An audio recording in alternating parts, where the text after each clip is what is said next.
سلام بچه خوبید؟ آرتا رفته خونه، منم دارم میرم خونه.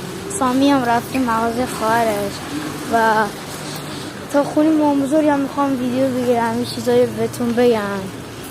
بچه مرسی من حساب میکنید، به فامیلتون هم بگید هر کسی داری من حساب کنه و منم واسه شما کلی ویدیو میگیرم میذارم، دارم با گوشی ویدیو میگیرم. حالا من نمیتونم زیاد با دوربین که مثلا مثلا بهتون بگم با دوربین یوتیوبرها هستن با دوربین مثلا ویدیو میگیرن، ولی من با گوشی هم همین گوشی که میگیرم.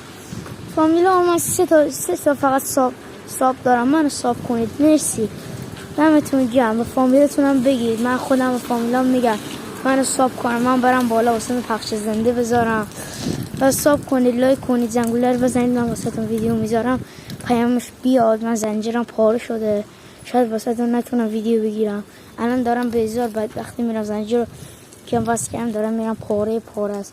امروز که ویدیو گرفتم روشم داخل یوتیوب گفتم که از زنجیرم پاره شده، الان دارم میرم خونه، تو راهم بارونم اومده. منو ساب کنید، دمتون گرم، منو ساب کنید به دست همتون برسه.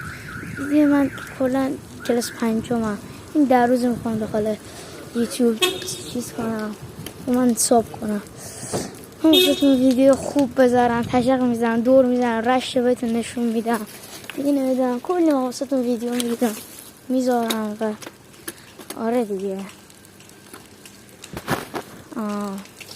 خدا